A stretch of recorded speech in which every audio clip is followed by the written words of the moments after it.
우리가 주변이나 책을 아니면 미디어를 통해서 보면 천국에 대한 얘기가 참 많습니다.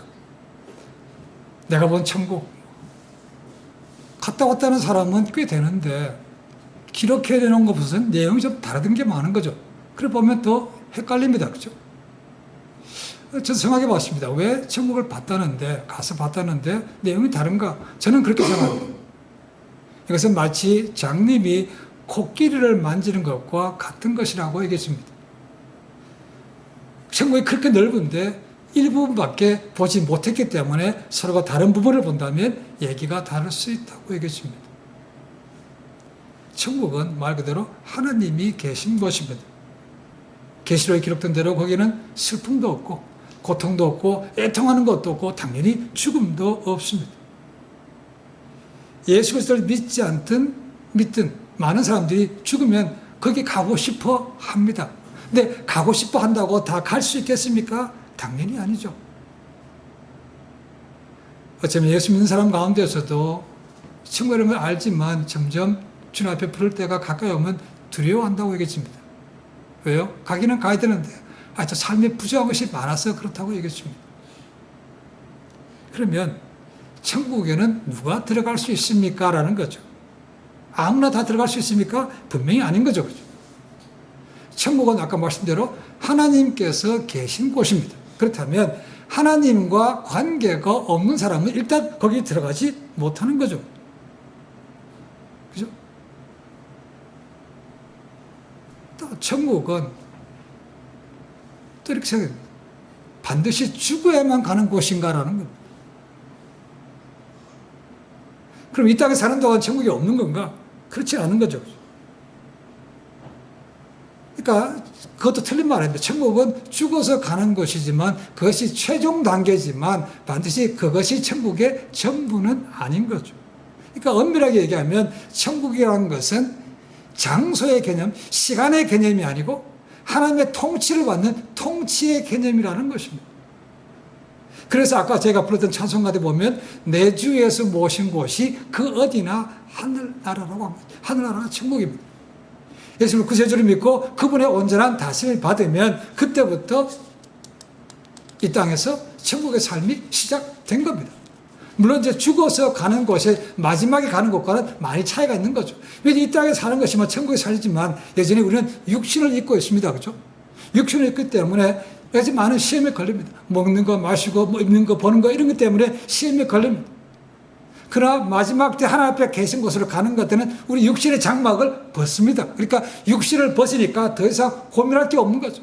아픔도 없습니다. 당연히 죽음도 없는 거죠. 자존심도 버릴 것도 없습니다. 그렇죠? 분명히 그게 계시록에 나온 것처럼 그때는 아무것도 없습니다. 자, 그러면 이 천국이 장소와 시간의 문제가 아니고 통치의 개념이라면 천국에 누가 들어갈 수 있는가라는 겁니다. 아까 말씀대로 당연히 하나님과 관계가 돼야 됩니다. 그럼 하나님과 어떻게 관계 맺어집니까? 감히 우리 피조물이 창조 하나님과 어떻게 관계를 맺을 수 있습니까? 내가 원한다고 맺어질 수 있습니까? 아닙니다. 길은 하나밖에 없죠. 예수를 통해서 아버지와 관계가 맺어지는 겁니다. 누구라도 예수님을 구세주로 믿으면 하나님의 자녀로 삼아주시는 거죠. 아버지와 아들, 아버지와 딸 관계가 되는 거니까 관계 성립되는 거죠. 그런 사람이 천국에 들어간다는 겁니다. 그렇다면 하나님과 관계가 없는 다른 종교는 여기서 제외된다고 볼 수 있죠. 예수님을 통하지 않으면 아무 관계가 없는 거니까 갈 수가 없는 거죠. 그렇죠? 이렇게 질문하는 사람이 있습니다. 그러면 유대인들은 어떻게 됩니까? 라는 거죠. 그들은 예수 그리스도를 지금도 믿지 않습니다. 그렇죠? 물론 그 가운데 메시아닉 주의가 있기는 하지만 아주 극소수의 1%도 안 됩니다. 여전히 그들은 하나님만 믿습니다. 유일신 하나님만 믿는다는 거죠. 그들은 어떻게 됩니까? 네, 구약 시대에는 예수 그리스도가 오시지 않았습니다. 그렇죠? 그래서 그때는 하나님을 믿으면 구원받는 것은 그것이 천국에 가는 거죠. 그러나 여전히 지금도 이스라엘은 선택은 받았지만 아직도 그들은 가고 있는 중이지 그들이 다 모두 구원받는 것은 절대로 아닙니다. 그러나 마지막 때가 되면 계시록을 보면 유대인 가운데 순교를 거부하고 복음을 전파하는 자들이 있을 거라고 기록하고 있습니다. 그럼 또 이렇게 질문합니다. 아니 그러면 옛날에 예수 그리스도가 이 땅에 오시기 전에 한 번도 복음에 대한 소식을 못 들은 사람들은 어떻게 됩니까? 라는 거죠. 세종대왕은 어떻게 됩니까? 이순신 장은 어떻게 됩니까? 저도 모릅니다. 근데 가봐야 알 수 있는 거죠. 하나님 앞에 서봐야 알 수 있습니다. 그러나 한 가지, 두 가지 생각해 볼 수가 있습니다. 과연 이 땅에 사는 사람 가운데 죄인이 아닌 사람이 있겠는가라는 거죠. 아무도 없죠, 그죠? 고레부. 또 하나는 로마서 바울에 의하면 1장에 의하면 하나님께서 모든 사람에게 하나님을 알만한 것을 그 마음에 주셨다고 되어 있습니다. 그것이 뭔가 흔히 두 가지로 있어요. 하나는 양심이라는 것이고 또 하나는 하나님께서 창조하신 이 세상 모든 만물이 하나님의 살아계심을 입증하는 거라는 거죠. 그래서 만물이 그냥 우리가 보는 높낮이 그런 것이 아니고 정말 장관이라고 말하는 그런 산들, 그런 강들, 그런 계곡들 많이 있지 않습니까? 그리고 하늘에 이를 성신들 보십시오. 얼마나 규칙적으로 움직이는지 모릅니다. 이제 그런 걸 볼 때 이거는 사람이 할 수 있는 것이 아니고 창조주가 있어서 디자인했다고 느끼는 것이라는 거예요. 그런 것을 부인하는 사람들은 천국에 갈 수 있겠는가? 그런 창조주 하나님을 보지 못하고 창조하신 것 가운데 하늘의 별, 해, 달 이런 거 피조물들을 갖다가 신이라고 섬기다니까 그런 사람들이 과연 천국에 갈 수 있겠는가라는 것입니다. 자, 이 땅에서 누구도 장담할 수 없기 때문에 가봐야 알 수 있습니다. 지금도 기회의 문은 열려 있습니다. 자, 판결은 마지막에 이루어집니다. 중요한 것은 남들이 어떻습니까? 라는 것이 아니고 그러면 우리는 어떻습니까? 나는 지금 천국에 갈 수 있는가라는 것입니다. 그거 아닙니까? 그죠? 저희가 나오는 것도 마찬가지죠. 자, 오늘 이 시간 주님께서 주시는 말씀을 듣고 나 자신을 한번 돌아볼 수 있는 믿음을 점검해 볼 수 있는 그런 시간이 되기를 바랍니다. 자, 예수님께서 이제 산상순, 산에서 주는 설교의 마지막 부분으로 들어갑니다. 마태복음 5장, 6장, 7장이 산상순이라고 말합니다. 이제 결론 부분으로 들어갔습니다. 주님께서 지난번에 본 것처럼 결론 부분으로 내가 좁은 문으로 들어가라고 말씀하셨습니다. 그리고 너희가 가짜 선지자들을 조심하라고 경고까지 하셨습니다. 그들은 열매로 보고 안다. 그저 외적인 그런 것을 보면 따라가면 안 된다는 거죠. 그들의 열매를 보라고 하는. 그리고 오늘 말씀 보시면 거짓된 신자를 고백을 조심하라 라고 해요. 바꿔 얘기하면 진짜 제자인가 가짜 제자인가 한번 돌아보라 라는 것입니다. 놀랍게도 천국에 가는 것을 막는 것은 가짜 선지자일 수도 있지만 자기 본인일 수도 있다는 겁니다. 뭔 소린가? 나는 분명히 천국 간다고 확실한다는 겁니다. 근데 그 확신만으로 천국에 들어가는 것은 반드시 아니라는 겁니다. 물론 그 확실한 근거는 있겠죠. 그죠? 자기가 믿음이 있다고. 자, 우리는 때로는 이런 경험을 했습니다. 과거 학생 때 시험 공부를 합니다. 그죠? 수험 시험 보거나 대학교 시험 보거나 할 때 시험 보고, 야, 오늘 정말 시험 잘 본 것 같아. 너무 기쁩니다. 근데 막상 뚜껑을 열어보니까, 점수가 그만큼 안 나오는 거 있죠. 합격한 줄 알았더니 불합격된 것도 있습니다. 그죠? 이런 경험이라는 거죠. 그러니까 나의 확신만으로는 천국에 갈 수 있는 것이 아니라는 것입니다. 그래서 주님께서 경고하십니다. 나더러 주여 주여 하는 자마다 다 천국에 들어갈 것이 아니다라고 말씀하십니다. 이 3절 뭡니까? 그때 내가 저에게 밝히 말하되 내가 너희를 도무지 알지 못하니 불법을 행하는 자들아 내게서 떠나라 하신다는 것. 굉장히 무서운 말씀입니다. 자, 그럼 여기서 과연 주여 주여라 하는 자가 누구인가? 그게 뭔 뜻인가라는 겁니다. 이 주라는 것은 구약에 보시면 하나님을 부를 때 주라고 당연히 불렀습니다. 그리고 권력을 가진 왕이나 혹은 남편을 향해서 구약에 보시면 주라고 부른 것이 있습니다. 남편을 향해서 내 주여. 신약시대에 와서 어떻게 되는가? 신약시대에 쓰는 말은 헬라말로 쿠리오스라는 단어입니다.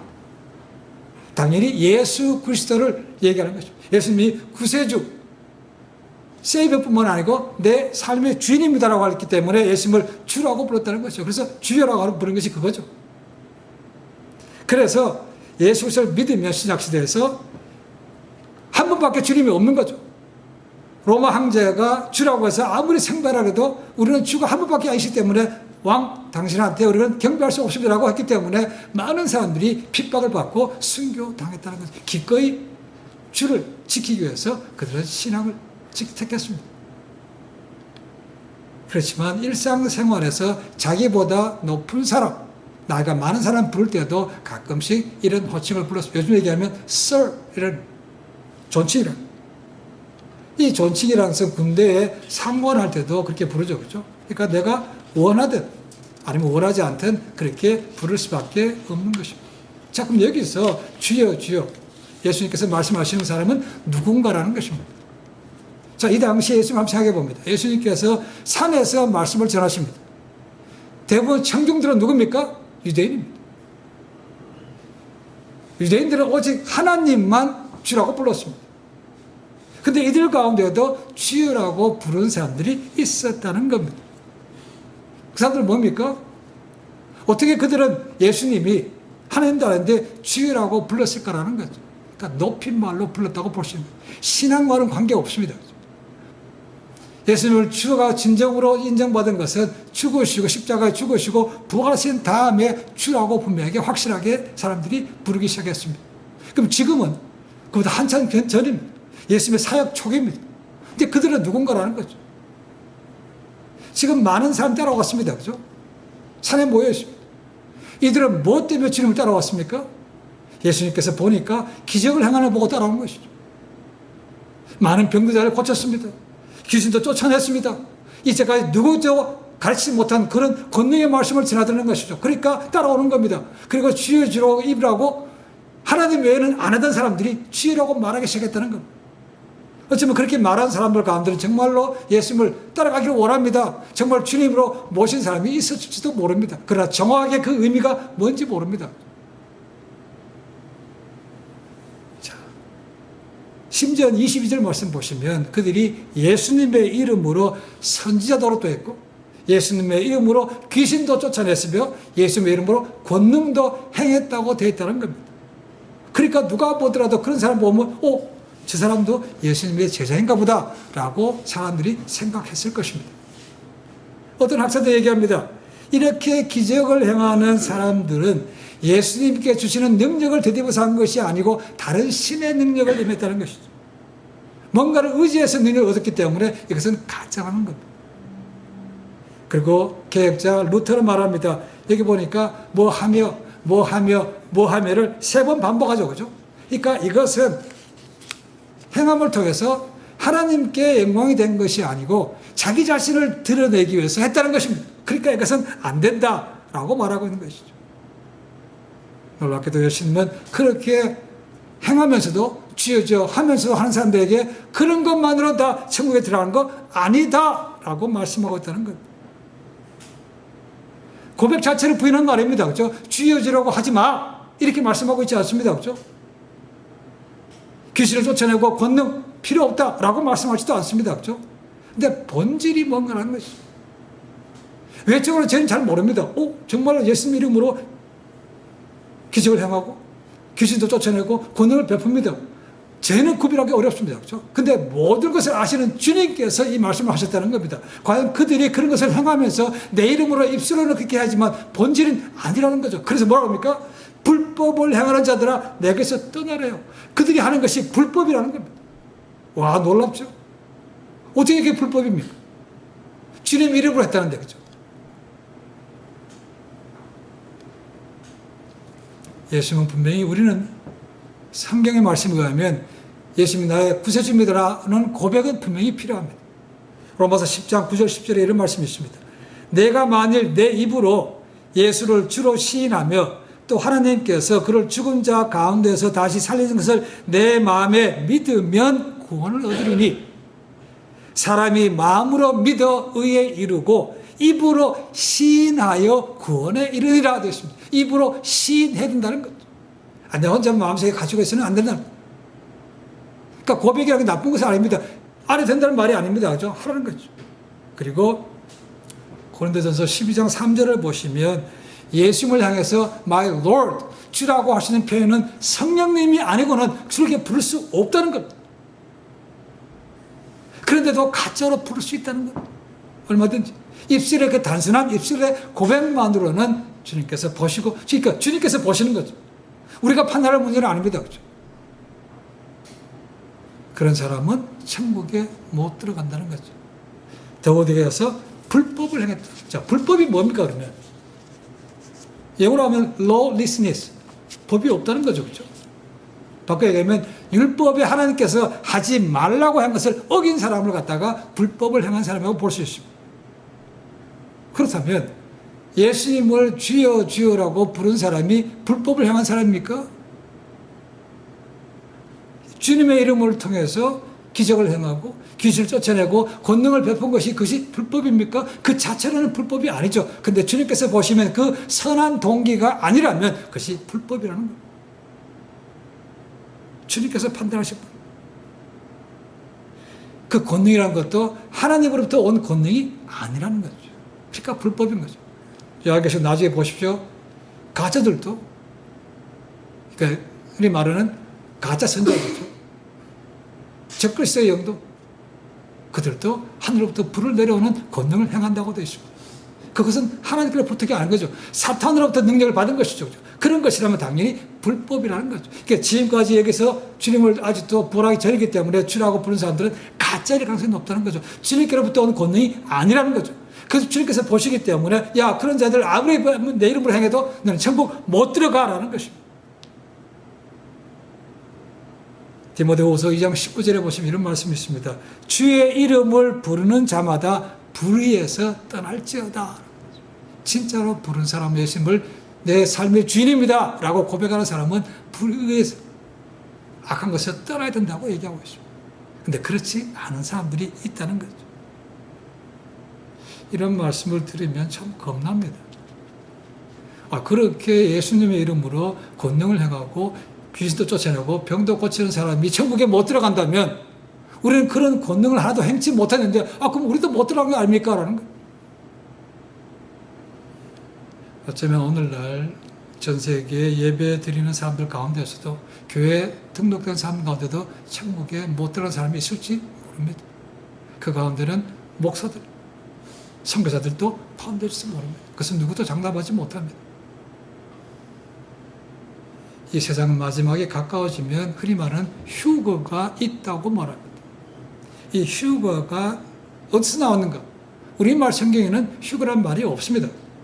근데 근거가 뭔가? 데살로니가 전서 4장 17절에 근거합니다. 자, 데살로니가 전서 4장 16절, 17절 한번 읽어보겠습니다. 주께서 호령과 천사장의 소리와 하나님의 나팔로 친히 하늘로부터 강림하시리니 그리스도 안에서 죽은 자들이 먼저 일어나고 그 후에 우리 살아남은 자들도 그들과 함께 구름 속으로 끌어올려 공중에서 주를 영접하게 하시리니 그리하여 우리가 항상 주와 함께 있으리라. 여기 17절에 보면 끌어올려라는 말이 있습니다. 영어로는 caught up 이라고 되어 있습니다. 헬라 말로는 보니까 하르파조라는 단어에서 나왔습니다. 하르파조. 낚아채다 이런 뜻입니다. 근데 이게 어떻게 우리 말에는 세상 사람들은 이걸 휴거라고 부르는가? 이 라틴 말에서 나왔습니다. 라틴 말에 보니까 이게 라틴 말 번역한 성경책이 vulgate입니다. 불가타라는 것인데 거기 이 단어가 라피오라고 되어 있습니다. 어근이 그렇습니다. 이 명사형이 라피투스라는 것인데 이 말에서 영어의 rapture라는 단어가 나왔습니다. 그것이 말하는 휴거라는 단어. 끌어올려 낚아채듯이 올라서 공중에서 주를 영접하게 된다는 겁니다. 근데 이 휴거에는 확실히 분명히 있을 겁니다. 기록된 겁니다. 근데 휴거의 시기에 대해서는 여러 가지 학자들 간의 의견이 크게 나눕니다. 첫째는 7년 환란 전에 일어난다. 그러니까 믿는 사람들은 환란을 통과하지 않는다는 겁니다. 어떤 사람들은 7년 환란의 중간 3년 반이 끝나고 나면 그때 휴거가 있다라고 하는 사람. 환란을 다 통과한다고 합니다. 저희 남침도 교사는 무천년세라고 해서 7년이 환란을 다 통과하고 나중에 구원받는다고 얘기했습니다. 그래서 지금 많이 바뀌었습니다. 환란 전에 한다고 하는 사람도 많이 생겼고 그 다음에 환란 중간에 다니엘서에 봤던 것처럼 3년 반이 끝난 다음에 휴거가 있다는 사람도 굉장히 많습니다. 어쨌거나 휴거는 있지만 휴거에 대한 것은 갈리고 있는 것입니다. 중요한 것은 휴거가 있다는 것은 이 땅에 남아있는 사람들도 있다는 겁니다. 자, 대표적으로 복음서에도 그 말씀이 있습니다. 누가복음 17장 34절 35절에 이런 말씀이 있습니다. 내가 너에게 이르노니 그 밤에 두 남자가 한 자리에 누워있음에 하나는 데려감을 당하고 하나는 버려움을 당할 것이요 두 여자가 함께 매를 갈고 있음에 하나는 데려감을 당하고 하나는 버려움을 당할 것이라. 한 사람은 남아있다는 거예요. 다 올라가는 것이 아니라는 것입니다. 물론 믿음의 사람은 올라가겠지만, 그런데 믿는다고 하는 사람 가운데서도 구별될 수 있다는 거예요. 지금도 많이 팔리고 있는 책 가운데 유명한 Left Behind라는 책이 있습니다. 그것이 영화로도 만들어졌습니다. 수천만 부 팔렸습니다. 본 사람도 수천만 명 됩니다. 지금도 종말에 관해서 관심 있는 사람들은 그 영화, 그 책들을 봅니다. 거기 첫 번째 영화에 보면 첫 번째 나오는 장면이 그겁니다. 비행기 타고 비행기가 날아갑니다. 근데 비행기 조종사 2명인데 갑자기 한 명이 없어집니다. 그래서 부조종사가 갑자기 기체를 조종하기 시작합니다. 택시 타고 가는데 갑자기 택시 기사가 없어져 버려요. 그래서 차 사고가 막 부딪히게 납니다. 한 아버지는 어느 날 보니까 갑자기 아내와 자식이 없어졌어요. 나중에 보니까 말씀에 성경 말씀 쓰인 대로 이것이 휴거구나. 그들은 갖고 믿었기 때문에 갖고 나는 안 믿었기 때문에 남았다. 그래서 마지막에 믿음을 회복해서 간다는 그런 얘기가 바로 이 left behind라는 겁니다. 한번 보십시오. 자, 그러면 예수님께서 어떤 사람이 천국에 들어갈 수 있다고 말씀하고 있는가? 뭐라 됐습니까? 주여 주라고 입술로 고백하는 것은 안 되고 하나님의 뜻대로 행하는 자라야 들어간다라고 말씀하고 있다는 거예요. 하나님의 뜻대로 행하는 자라는 것이죠. 다르게 하면 하나님께서 우리에게 주신 말씀을 그대로 아멘하고 믿고 따라가는 사람을 얘기하고 있다는 겁니다. 그런 사람은 당연히 불법을 행하는 사람이 아니죠. 그렇죠? 말씀을 하지 않는 사람은 불법을 행하는 것이지만 말씀을 듣고 순종하는 사람은 하나님께서 있는 곳으로 갈 수 있다고 말하고 있습니다. 우리가 예수님을 구세주로 주인으로 믿으면 우리에게 성령 하나님이 선물로 주어집니다. 그 성령 하나님의 인도하심을 받으면 우리가 주님이라고 구세주에서 플러스 주님이라고 부를 수 있게 되는 것이죠. 그러면 그분의 다스림을 따라서 우리가 살아야만 우리가 불법을 행하지 않고 열매를 맺으며 하나님 뜻 가운데 걸어갈 수 있는 삶이 되는 것이죠. 제가 말씀드리지만 성령을 가지는 것만으로는 늘 우리가 말씀에 100% 순종하지 못합니다. 성령으로 충만해야만 나를 꺾고 나를 죽이고 순종할 수 있는 것입니다. 그러니까 믿음의 마지막 단계는 결국은 순종입니다. 순종하지 않은 것은 불법과 똑같은 거죠. 바울은 로마서 12장 2절에 이렇게 말합니다. 너희는 이 세대를 본받지 말고 오직 마음을 새롭게 함으로 변화를 받아 하나님의 선하시고 기뻐하시고 온전하신 뜻이 무엇인가 분별하도록 하라. 하나님의 뜻에 믿은 후에는 늘 뜻을 구하고 그 길로 나가는 삶을 살아야 된다는 것입니다. 하나님께서 우리 모두를 창조하셨습니다. 그런데 모든 사람이 동일하게 똑같이 로봇과 같이 만들었습니까? 아닙니다. 각 사람에게 주어진 부름받은 콜링이 다 다릅니다. 주어진 사명이 다릅니다. 목적이 지은 목적이 다르다는 것이죠. 그래서 전에 지금 리타했지만 셰들백 교회 릭 오렌 목사는 하나님께서 구원받은 자들에게 5가지 목적을 주었다고 말합니다. 첫 번째는 우리 모두가 하나님의 자녀로 부름받았기 때문에 하나님을 기쁘게 해드리기 위해서 부름받았기 때문에 하나님께 예배드립니다라고. 두 번째는 우리가 하나님의 한 가족으로 부름받았기 때문에 우리가 친교, 펠로십을 합니다라고 해요. 세 번째는 우리 모두가 그리스도를 닮기 위해서 창조했다는 것이죠. 그래서 우리가 훈련을 받는다는 것이죠. 그리고 우리 모두는 섬기라고 부름받았기 때문에 우리가 사역을 하는 겁니다. 다섯 번째는 우리 모두가 사명을 위해서 지음받았기 때문에 우리가 선교와 전도를 하는 것이라고 말합니다. 이것은 모든 믿는 사람이 공통적으로 해야 될 것이지만 각 사람은 다른 뜻이 분명히 있다는 것입니다. 성경 말씀 보시면 하나님의 뜻이라고 분명하게 나온 것이 기록된 것이 있습니다. 우리가 흔히 하는 것이 데살로니가전서 5장 16절 18절. 항상 기뻐하고 쉬지 말기도 하고 범사에 감사하라. 이것이 하나님의 뜻이라고 되어 있습니다. 데살로니가전서 4장 3절을 보시면 거룩함이 하나님의 뜻이라고 말씀하고 있습니다. 디모데전서 2장 4절 보시면 하나님은 모든 사람이 구원받기를 원하신다라고 말씀하고 있습니다. 베드로전서 3장 17절 말씀 보시면 선을 행함으로 고난받는 것이 하나님의 뜻이라고 말하고 있다는 거예요. 클리어하게 있습니다. 물론 언클리어하게 정확하게 뜻이라고 말씀하고 있는 것도 있습니다. 그러나 이런 것들은 확실하게 뜻이라고 기록도 해놨다는 겁니다. 물론 그 외에도 가장 큰 계명이 뭡니까? 하나님을 사랑하고 이웃을 내 몸처럼 사랑하는 것도 당연히 하나님 뜻이라고 얘기해 주십니다.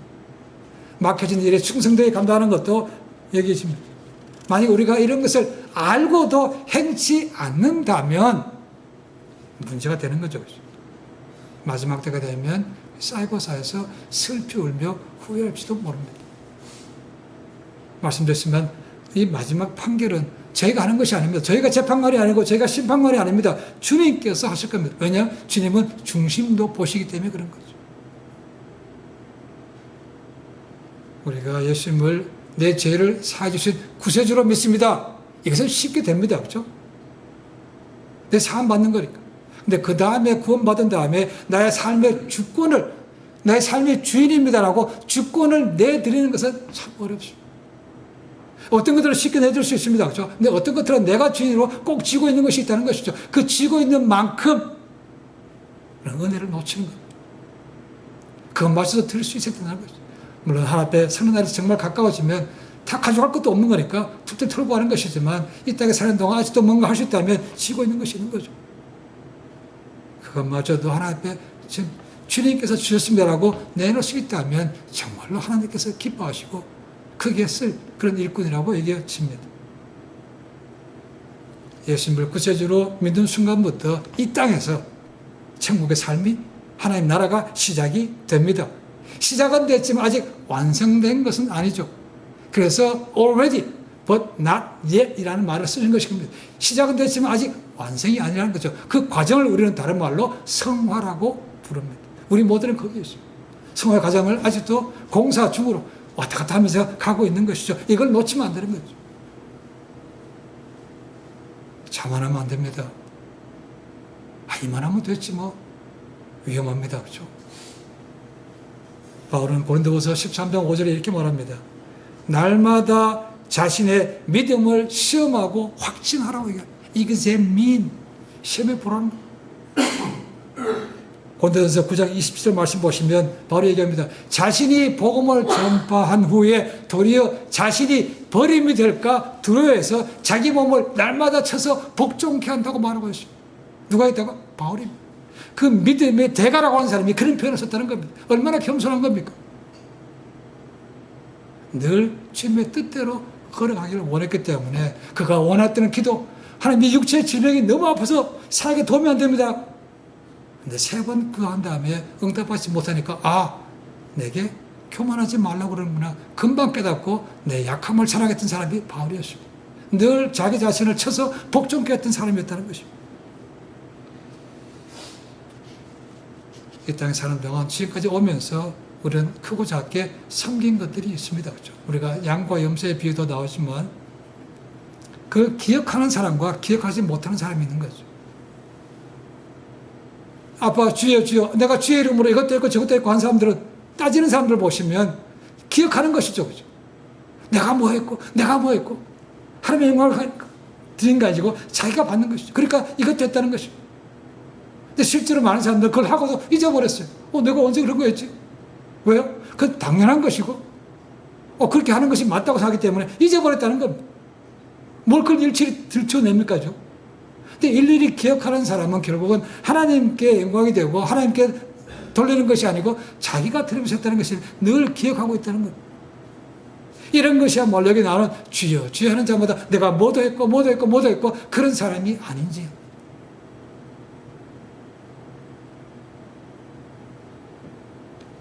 지금 이 땅에는 아직 기회가 있습니다. 근데 주님 앞에 갔을 때 난 너를 도무지 모른다. 그러면 낭패죠. 그죠? 이제 그때는 돌이킬 수가 없는 겁니다. 그러니까 이 땅에 사는 동안에 한번 정해보고 싶어요. 내가 진정으로 예수님을 구세주로 주로 고백하는 것 그렇게 하고 내 삶 속에서 그렇게 주로 모시고 있는가? 하나님 뜻 가운데 순종하고 있는가? 아니면 여전히 그렇게 말은 그렇게 하지만 내가 주인 돼서 이것도 내 마음대로 하고 저것도 내 마음대로 하고 그런 것은 없는지 점검해 보시라는 거예요. 그래서 내 확신만으로는 천국에 보장이 되는 것이 아니라고 주님께서 말씀하신 것입니다. 이 말씀을 받으면서 준비하면서 저에게도 경각심을 주기 때문에 참 감사했습니다. 목사라고 다 천국 가겠습니까? 장담 못합니다. 선교사라고 다 가겠습니까? 아닙니다. 이미 사람들 사이에는 아니라고 하는 얘기도 그런 꿈도 꿨다는 사람도 꽤 많습니다. 그 유명하다는 목사, 유명하다는 뭐 선교사 아십니까? 누구? 모른다는 거죠. 그렇지만 입술로 고백하고 자신을 낮추고 말씀대로 뜻 가운데 그를 알고 애쓰면 부족하더라도 주님께서 기억하시죠. 문제는 거기에 있습니다. 그냥 뭐 해서 주의 이름으로 이것도 했고 주의 이름으로 뭐도 했고 그게 아니라는 겁니다. 나 같은 죄인을 불러주셨습니다. 나 같은 자를 주님께서 불러주셔서 일꾼으로 삼으셨습니까? 감사하고 엎드리고 애쓰고 나아가는 자를 주님께서 기억하시고 마지막 날에 큰 칭찬과 상급을 주시는 겁니다. 이 시간 이후로 혹시나 우리가 형식적으로 주님이라고 부른 것은 없는지 한번 돌아보시고 이름뿐인 크리스찬이 아니고 하나님의 뜻을 행하는 진정한 크리스찬이 되어서 천국에 당당히 들어갈 뿐만 아니고 이 세상에서 빛된 삶이 되기를 주를 간절히 축원해 드립니다. 기도하겠습니다.